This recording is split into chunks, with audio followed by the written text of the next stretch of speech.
She didn't just betray me, she burned my life. As I hid the car in the garage, I saw the two of them smiling at each other. My name is John Crawford.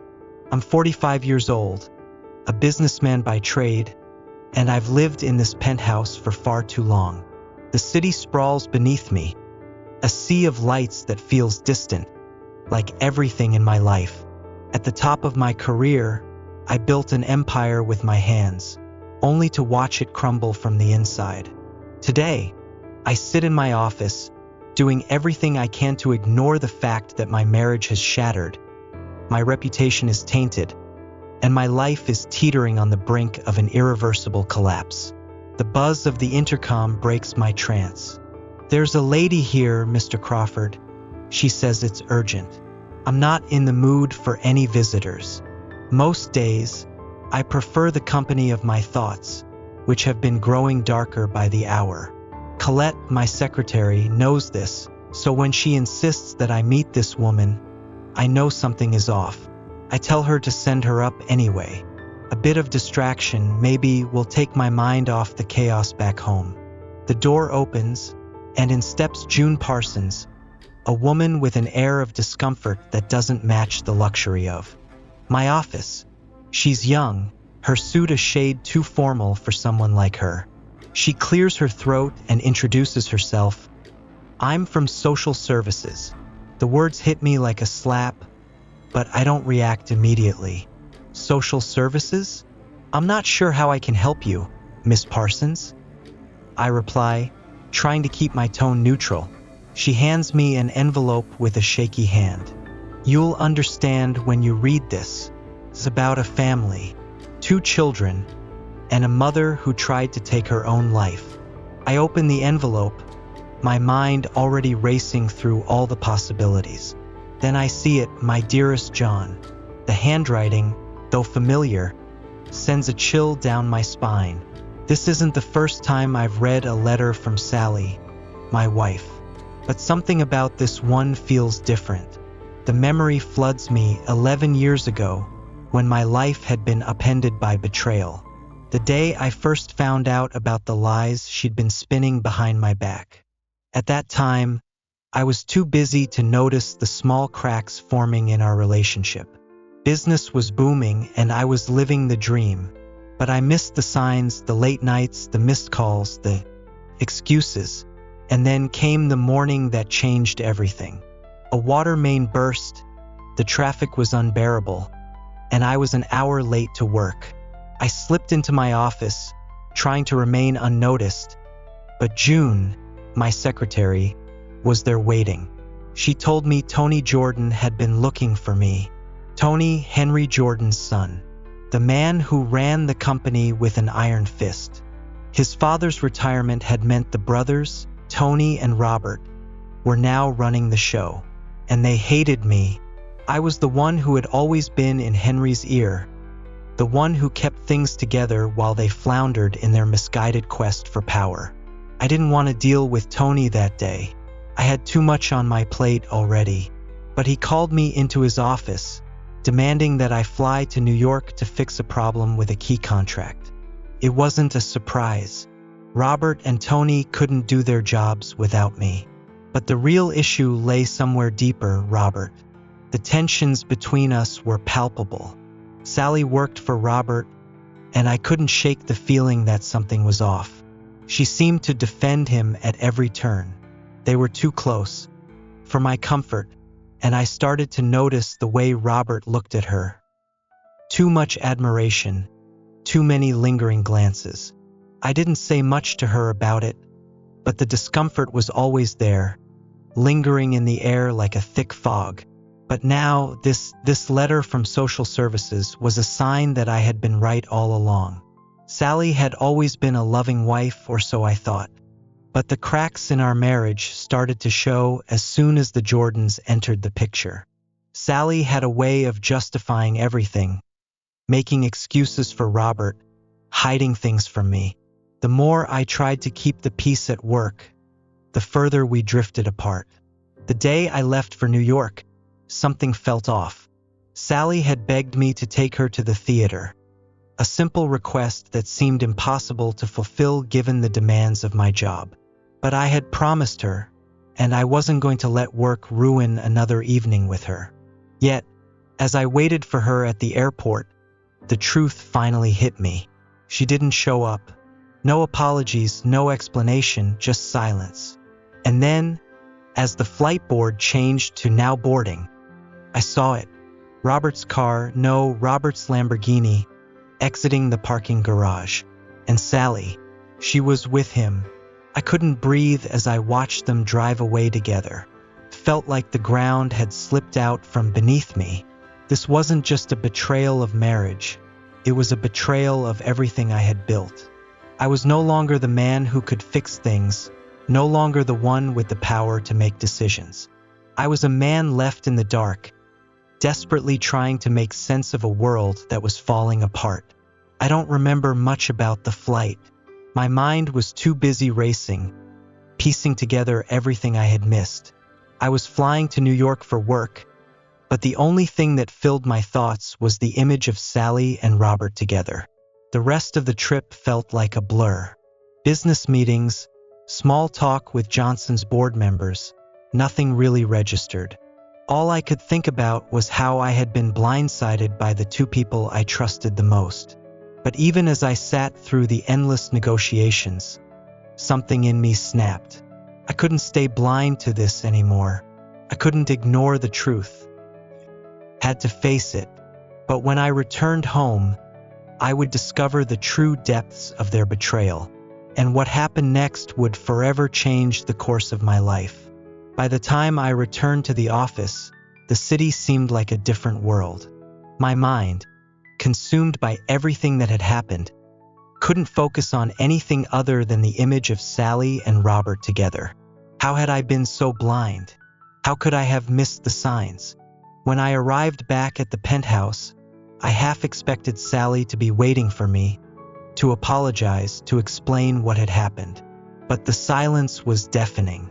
The house felt cold, empty, like a hollow shell where our life had once been. I called her mobile, but it went straight to voicemail. I tried again and then again. No answer. Panic set in. What was she hiding? Where was she? I couldn't think straight. My hands trembled as I dialed the number of Tony Jordan, hoping for something to distract me, something that could explain what was going on. But the conversation with him only added more fuel to the fire. "Tony, where's Robert? I need to speak to him," I demanded, my voice harsh. "Oh, Robert? He's out of town. I think he's down in Brighton," Tony replied, a little too quickly. "But don't worry about it. Just get the Johnson deal sorted, all right? We need you focused." I knew he was lying. Brighton? I didn't believe that for a second. Robert wasn't in Brighton. No, he was back home, most likely with Sally. The thought made my blood run cold. I tried calling again, this time to Robert's office. No answer. The web of lies they'd spun had begun to suffocate me. Every conversation felt like an attempt to avoid the truth, to keep me in the dark. I called the house again, feeling my frustration building with each unanswered ring. As I stood in the middle of the living room, trying to make sense of it all, the doorbell rang. It was a police officer, a man I didn't recognize, holding a clipboard and looking every bit as uncomfortable as I felt. He introduced himself, but the words barely registered in my brain. "Mr. Crawford, we've received a report regarding an incident involving your wife and another individual," the officer said, his tone clinical. "We need to ask you a few questions." My stomach twisted. Was this it? Had it gone that far? I stood frozen, my mind racing. The officer must have sensed my confusion because he spoke again. "We've already spoken with your wife and the other man. We just need to clear a few things up." "Who is the other man?"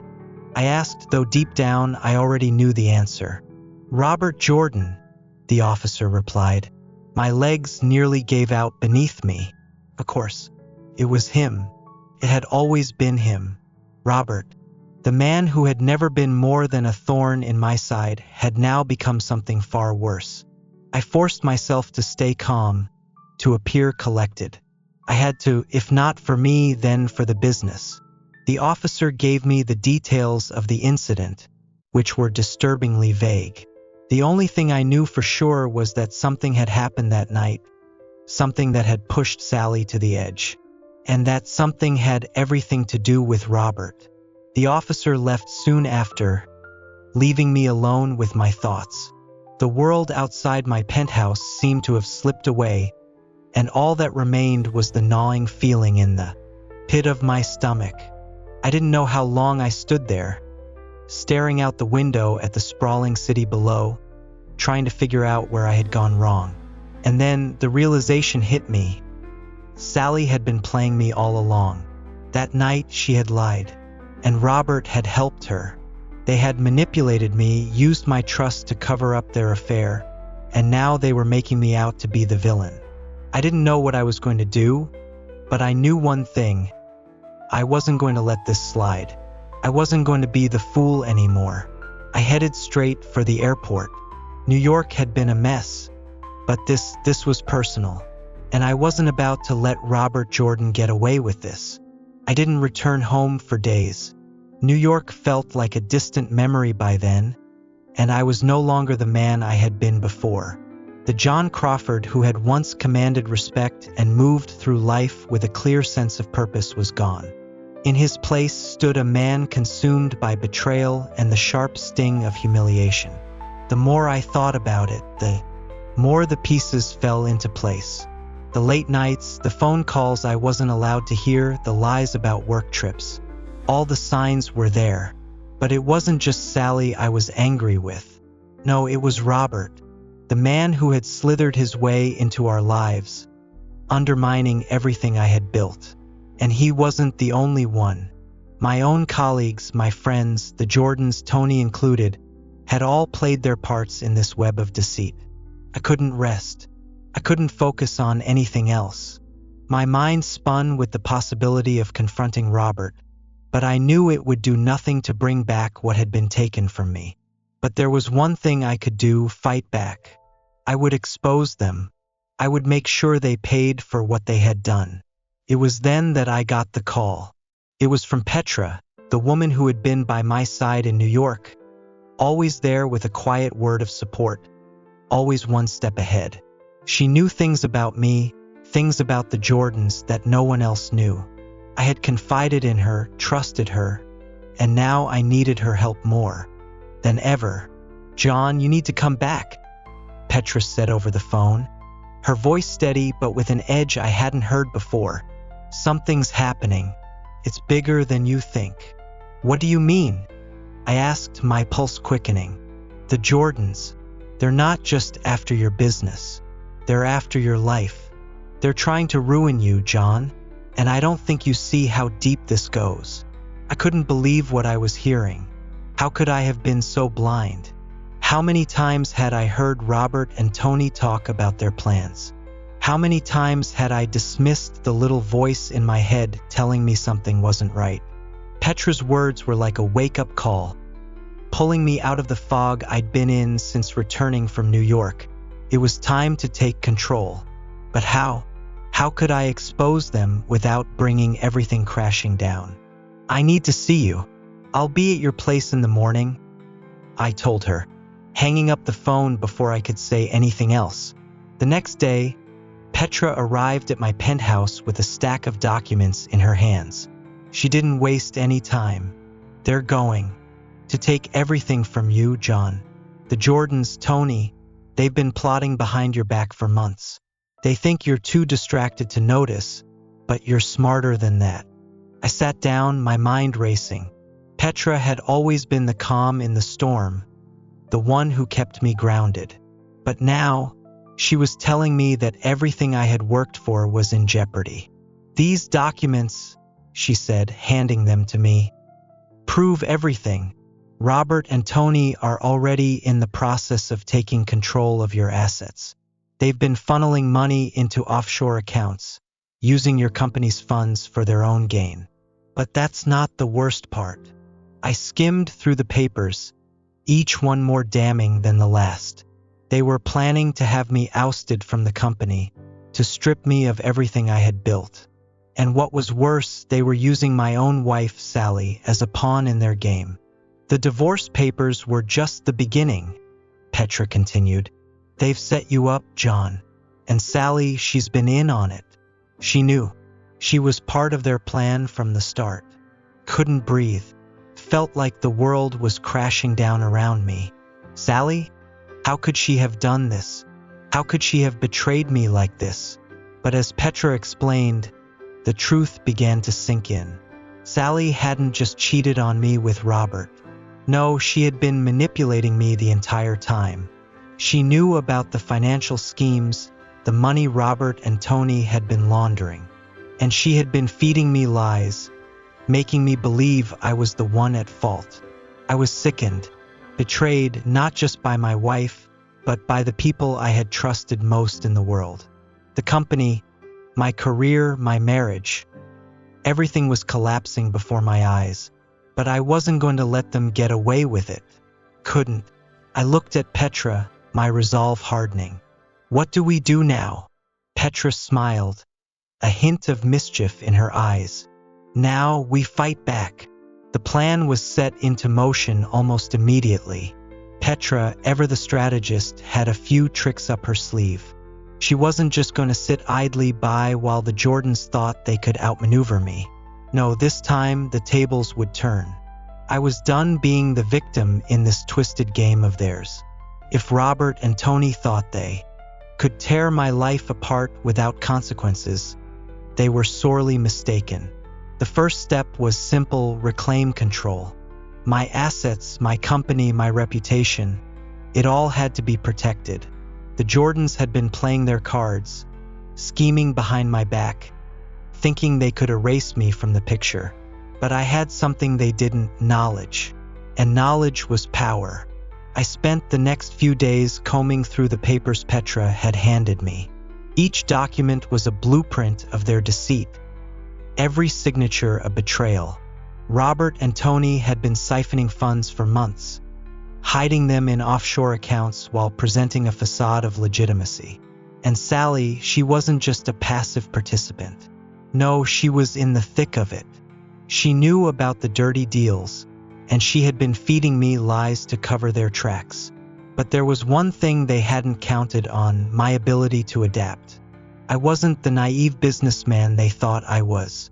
I had built my empire from nothing, and I wasn't going to let it be destroyed by a pair of backstabbing opportunists and a cheating wife. The next few days were a blur of meetings, phone calls, and strategic planning. Petra and I worked tirelessly, getting all the necessary information and preparing to hit back. I knew it wouldn't be easy. The Jordans had too much power, too many connections. But I had a few tricks left up my sleeve, and I wasn't going to back down. Then it happened. Robert and Tony made their move. They were going to try and force me out of the company. Publicly, they scheduled an emergency board meeting, and they wanted me there. I knew it was a trap, a move to discredit me in front of the entire board, to paint me as a failure and a liability. But I wasn't going to play into their hands. I wasn't going to show up unprepared. I called a few favors, a few lawyers, a few influential allies who still respected me. And on the day of the meeting, I was ready. The boardroom was filled with familiar faces, some of them sympathetic, others not so much. But I knew I had the upper hand. Robert and Tony sat at the head of the table, confident, smug in their belief that they would win. But they couldn't see it yet, how everything was about to unravel. The meeting started with Robert making his usual grandiose speech about the future of the company, how it needed to evolve, and how I was no longer fit to lead. I could feel his eyes on me, waiting for me to crumble. But I didn't flinch. Instead, I stood up, calmly walked to the front of the room, and placed a stack of documents on the table. "Gentlemen," I said, my voice steady, "I think we have some unfinished business to address." The room fell silent. I could see the confusion in their eyes. They weren't expecting this. They weren't expecting me to come prepared, to have the evidence that would bring everything crashing down. "Robert," I said, my eyes locking onto his. "Tony, you thought you could destroy me, didn't you? Thought you could tear everything I've worked for apart without anyone noticing." I could feel the anger boiling inside me, but I kept my voice calm, controlled. "But you forgot one thing. I'm still here." I pulled out the documents one by one. "These are the financial records you've been hiding. The offshore accounts, the misappropriated funds. And this," I slid another envelope across the table. "This is a copy of the will Henry Jordan left behind. The one you tried to erase. The one that proves I was always meant to take over, not you." The board members exchanged nervous glances. Robert's face had gone pale, and Tony's smug expression faltered. They hadn't expected me to have this. "I've known about your little scheme for weeks now," I continued, my eyes never leaving them. "And I've been gathering the evidence to expose you both. You can't hide anymore. It's over." The room was filled with whispers. Robert opened his mouth, but the words stuck in his throat. Tony tried to speak, but he couldn't form a coherent sentence.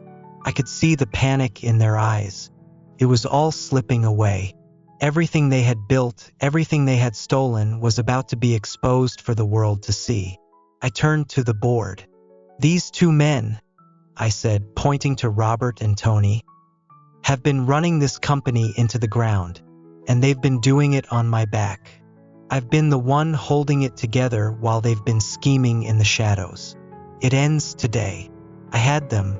I knew it. But just as I was about to seal my victory, something unexpected happened. The door to the boardroom opened, and a man I had never seen before walked in, holding a briefcase. His eyes locked onto me, and for a moment, time seemed to slow. "I'm sorry to interrupt," the man said, his voice calm but firm. "But I think we need to have a little talk." The man who entered the boardroom was a complete stranger, and his presence made everything feel wrong. His calm demeanor, the way he looked at me, it was as if he knew something I didn't. My heart raced, but I forced myself to remain composed.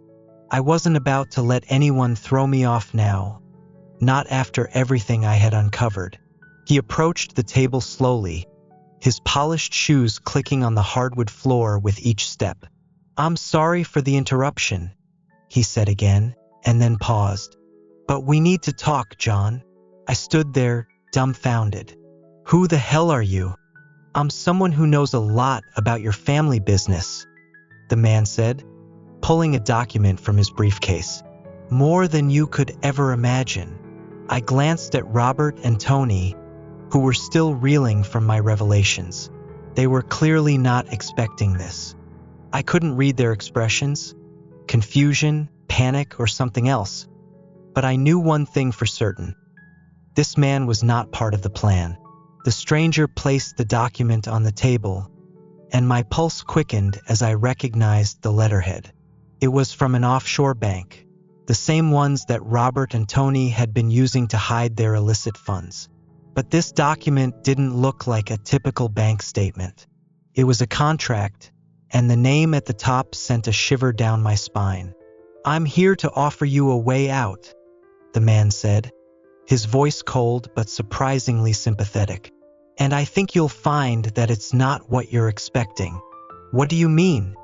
I asked, heart pounding in my chest. The tension in the room was thick, suffocating. The man gestured toward the document. "This isn't just about Robert and Tony's little scheme. It's about something bigger, something Henry Jordan set in motion years ago. You've been played, John. But now you can take back control." He paused, letting his words sink in. I could feel my breath catch in my throat. Was this a trick? A game? Or was it the truth? "Henry never wanted you to take over the company the way you thought," he continued. He always believed that you would be more than just an employee. But he also knew that if you knew the truth about his sons, about their real parentage, you would never trust them again. He left everything in a trust that you've only just uncovered. My mind spun. What was he talking about? Henry's will? The trust? But before I could ask any more questions, the man slid another document toward me. This one was marked with a large, bold stamp. Final settlement. This is the final step, John, he said. The settlement. The truth about Robert and Tony, and your true inheritance. It's all here. I looked at the papers in front of me. Everything clicked. The pieces of the puzzle finally came together, and I realized the truth that had been hidden for so long. Henry had known the Jordans weren't his sons, and in his final act of defiance, he had arranged for me to inherit everything, every share of the company, every piece of his legacy. But he had kept it hidden, knowing I would only uncover it once everything had fallen apart. Looked at Robert and Tony, their faces pale with shock. You didn't know, did you? I asked them, my voice barely a whisper. They shook their heads, as if they couldn't believe what I was saying. The man stood by the door, his arms folded. You've been fighting the wrong battle, John. You've been trying to save a company that was never meant for you to lead. But now, it's time to take your place. I felt a strange mixture of anger, relief, and disbelief wash over me. This wasn't just about business or betrayal. It was about something deeper, something that had been controlling my life from the very beginning. I turned to the board, who were still processing everything. It's over, I said, my voice firm. The company is mine. Robert, Tony, you're out. They looked at me, helpless. The weight of their lies, their schemes, had finally caught up with them. They had played their game too long, and now it was my turn. I wasn't just a figurehead in this company anymore. I was the one in control. And just like that, everything changed. But the most shocking part? It wasn't just about the company, the money, or the power. It was about me and how I had been deceived for so long.